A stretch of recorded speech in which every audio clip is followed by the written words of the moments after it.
Just over a week to the NHL trade deadline. It's crunch time, so let's bring in the insiders, Pierre LeBrun, Chris Johnson, and Darren Dreger. Guys, with less than a quarter of the season to go, the Habs' playoff hopes are fading. Have they made any decisions on pending UFAs Jake Evans and Yoel Armia, Pierre? Well, I think it's important to say they haven't given up on playing meaningful games, but they're also not going to let emotion rule the day. They are talking to teams about their pending UFAs, and that certainly leads with Jake Evans, whom they have not been able to bridge the gap in contract talks. Having checked on that situation again today, still a sizable gap there. So he's most likely getting dealt. And Yoel Armia, who kills penalties with Evans. Those are the two most notable players getting traction from Montreal. Now, what the Habs have told teams, Colin, we don't have to trade these guys. We've got a lot of draft picks in this organization from our rebuild. If you're not serious in your offers, we're happy to keep them. So that message has been sent. But among the teams that I believe have called Montreal on either Evans and or Armia, Winnipeg, Toronto, Edmonton, New Jersey, and Minnesota, among others.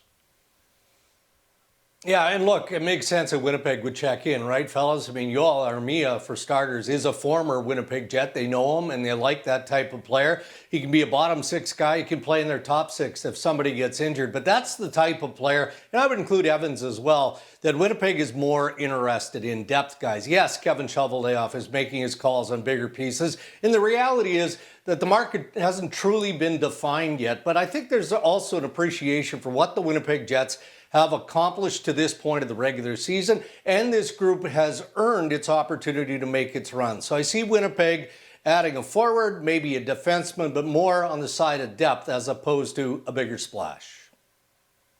It's been almost a month since the Habs shipped Mikko Rantanen to the Canes, and we get the sense his head is still spinning from the shock of it. Could we see him moved again before the deadline, CJ?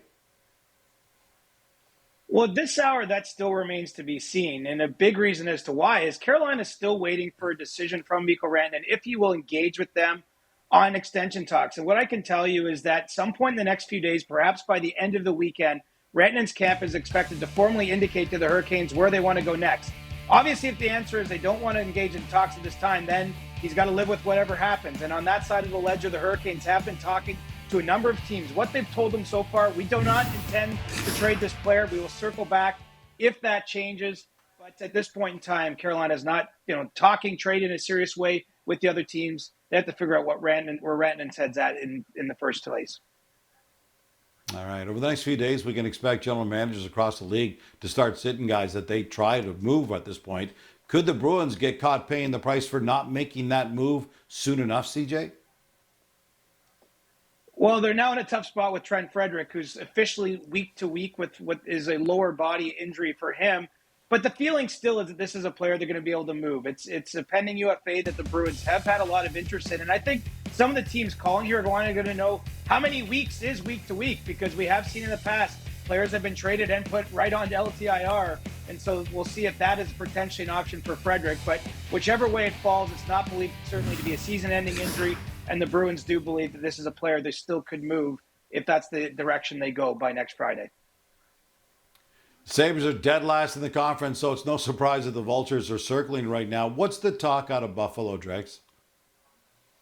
Well, it feels like it's been the same for the last few months anyway, hasn't it? When you're looking at Dylan Cozens or Byram, and add Alex Tuch's name to the list more recently. But look, there's interest in all three of those guys. They're all key players for the Buffalo Sabres, but there is no offer that resembles anything close that Kevin Adams would take to consider moving one of those pieces. So that's going to have to change. There's time for it to change. There's interest, there's need around the National Hockey League. So it is possible, but the offers and the interest are going to have to elevate in a big way for Kevin Adams to move a player, any of those players, given their significance. Another big name that teams are wondering what exactly is going to happen with him is Brock Nelson, pending UFA.